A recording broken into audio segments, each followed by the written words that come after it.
Assalamualaikum warahmatullahi wabarakatuh. Pertempuran Parwan terjadi pada tahun 1221 di Parwan, Kekaisaran Khawarizmian, antara pasukan Sultannya Jalal ad-Din Mingburnu dan Kekaisaran Mongol yang dipimpin oleh saudara angkat Genghis Khan, yaitu Sigi Kutuku. Jalaluddin Mangburni, juga dikenal sebagai Jalaluddin Khawaramsyah, adalah Khawaramsyah terakhir dari garis Anutegin yang menguasai bagian Iran dan barat laut India dari tahun 1220 hingga 1231. Putra dan penerus Alauddin Muhammad II, dia paling dikenal sebagai pejuang heroik melawan Kekaisaran Mongol dan dikreditkan dengan menghentikan ekspansi Mongol ke Levant, Anatolia, dan Baghdad dengan setidaknya 1 dekade. Pada tahun 1219, pasukan Mongol yang dipimpin oleh Jochi dan JB datang dari timur menuju kota Fergana melewati pegunungan Tian Sha dengan berjumlah sekitar 20.000 personil. Namun, serangan Jochi dan JB berhasil dipukul mundur oleh pasukan Khawarizmia, pimpinan Pangeran Jalaluddin Mingburnu yang mengira bahwa pasukan Jochi dan JB adalah pasukan utama Mongol. Namun, pasukan kecil Jochi dan JB hanyalah strategi pengalihan perhatian pasukan Khawarizmia. Gelombang pasukan Mongol kedua pimpinan Chagatai dan OGD juga datang dari timur lewat gerbang Zungaria di utara pegunungan Tian Sha dan mulai menyerang kota Ortrar di pinggir timur sungai Zasartes yang memiliki garnison berjumlah sekitar 20.000 personil. Pasukan Chagatai dan OGD berhasil mengalahkan garnison kota Ortrar. Dalam serangan tersebut, Inalcuk berhasil ditangkap dan dibunuh, sedangkan kota Ortrar menjadi kota pertama Khawarizmia yang dibumi hanguskan dan dibantai penduduknya. Setelah pasukan Mongol berhasil menghancurkan Ortrar, Syah Muhammad II datang menyerbu Ortrar di pinggir barat sungai Jasartes dengan pasukan besarnya dari ibu kota Khawarizmia untuk menangkal pasukan Chagatai dan OGD. Sayangnya ia harus menelan pil pahit setelah mengetahui kedatangan pasukan utama Mongol pimpinan Genghis Khan bersama Toloi dan Subutai dengan membawa pasukan yang sangat banyak yang datang dari Gurun Kizilkum di utara Khawarizmia sejauh 300 km. Perjalanan tersebut diperkirakan mustahil dengan singgah dari satu oasis menuju oasis lainnya.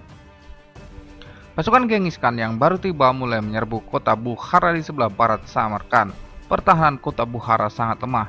Garnison Bukhara yang kalah jumlah dari pasukan Mongol melancarkan serangan putus asa, di mana mereka dibantai di medan terbuka oleh pasukan Mongol. Selanjutnya pada tahun 1220, ibu kota Kesultanan Khawarizmia yaitu Samarkand menjadi target pasukan utama Mongol untuk dihancurkan. Setelah kota Bukhara, pasukan Mongol mulai mengepung kota Samarkand. Namun pertahanan kota Samarkand sangat kuat. Garnison kota Samarkand berjumlah sekitar 40.000 personil dan salah satu pasukannya adalah pasukan Gajah Perang. Kendati garnison Samarkand sangat kuat, pasukan Mongol mengepung seluruh garnison Samarkand yang mulai maju menyerang dengan menggunakan tawanan-tawanan perang sebagai tameng hidup. Akhirnya pasukan utama Mongol berhasil membantai seluruh garnison Samarkand di medan terbuka. Melihat pertahanan ibu kota tembus, Syah Muhammad II mulai kembali dari Ortrar dan menyerang pasukan utama Mongol yang sedang mengepung Samarkand. Namun pasukan utama Mongol berhasil bertahan dan menghancurkan sebagian besar pasukan Muhammad II. Kota Samarkand telah jatuh ke tangan pasukan Mongol dan 100.000 penduduknya dibantai. Syah Muhammad II yang sudah kalah tempur bersama keluarganya mulai melarikan diri ke arah barat. Genghis Khan yang melihat Muhammad II kabur langsung mengirim jenderalnya Subutai dan JB beserta 20.000 pasukan untuk mengejar Muhammad II ke arah barat. Setelah Khawarizmia dikalahkan, Genghis Khan mulai melakukan tindakan barbarnya, menjarah tiap kota Khawarizmia yang telah ia taklukkan. Pertama, Genghis Khan bersama Jochi, Chagatai, dan OGD mengepung kota Urgech yang garnisonnya lemah dan menaklukkannya. Ketika Genghis Khan dan 3 anaknya sedang menjarah kota Urgech, anak bungsu Genghis Khan, Toloi, memimpin sekitar 50.000 pasukan dan mulai menyerbu kota Balkh, Merv, dan Nishapur, serta menjarah ketiganya. Sementara kota Herat di selatan menyerah dan tidak dibantai.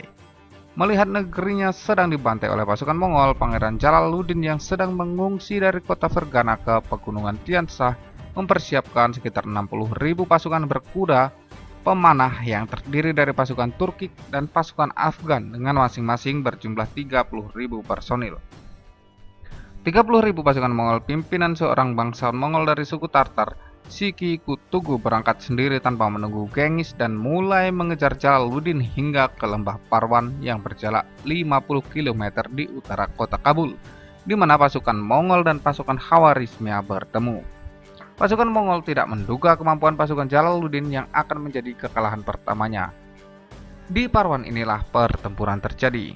Di lembah Parwan, dua pasukan bertemu. Secara geografis, lembah Parwan mempunyai medan yang kurang cocok untuk pasukan kavaleri. Pertempuran dimulai ketika Jalaluddin menggerakkan pasukan Turkiknya dan memerintahkan mereka turun dari kuda untuk menyerang pasukan Mongol dengan memanah.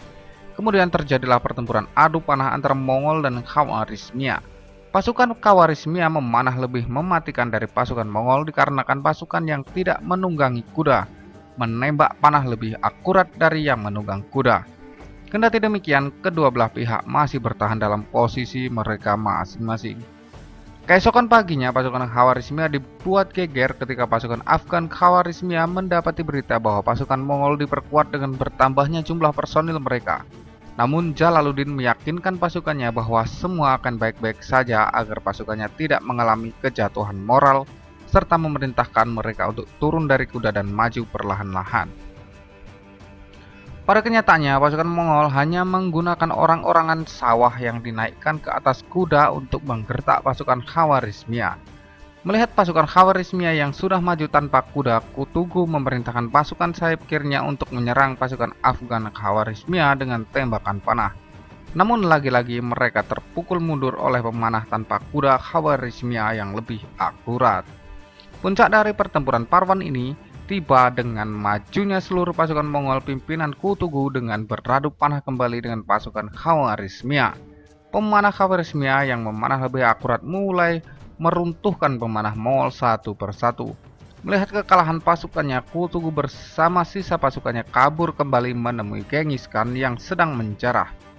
Jalaluddin memerintahkan pasukannya untuk naik kuda kembali dan mengejar Kutugu, namun Kutugu berhasil lolos. Kira-kira setengah dari pasukan Mongol pimpinan Kutugu hancur.